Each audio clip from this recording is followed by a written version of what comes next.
د جون په اتشتمه د بلوچستان او سند صوبې د لادرکه کسانو خپلوانو د کراچي پریس کلب مخې ته احتجاجي مظاهره کړې چې په ګڼ شمیر کې پکې ښځو هم ګډون کړي.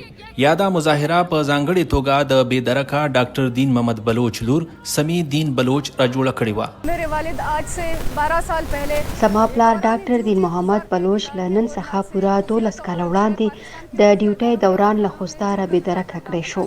موږ له 12 کلونو راهیسې پرله پسې احتجاجونه کوو. زما د پلار کیس د های کورټ او سپریم کورټ پورې تللی دی. دا 12 کاله په دې کوششونو کې تیر شو. اوس په دې نږدېو کې موږ په اسلام آباد کې هم احتجاجي ناسته کړې وه.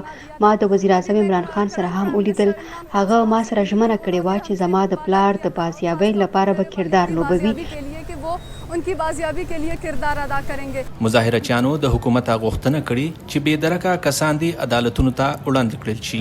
हम अपनी आवाज़ बुलंद करें लेकिन ना यूएन موږ خپل غږ پورته کوو خو نه ملل متحد او نه کوم بل د انساني حقوقو تنظیم زموږ غږ اوري. موږ له مجبورۍ د کراچۍ په دې ګرمۍ کې د خپلو خپلوانو لپاره راوتي یو. که هغوی څه جرم کړی وي یا ترهګر وي نو تاسو سره عدالتونه شته. پر ضد یې قانوني کاروایی وکړئ. आपके पास अदालतें हैं, अब कानूनी कार्रवाई करेंगे. په پاکستان کې د لادرکه کسانو د موندلې لپاره په 2011 کال کې یو کمیشن جوړ شوی دی.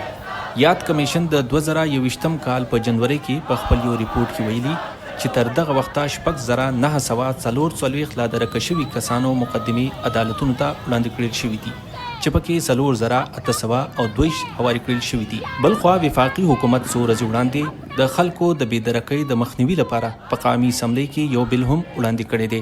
نیاز علي، مشال ریډیو، کراچۍ.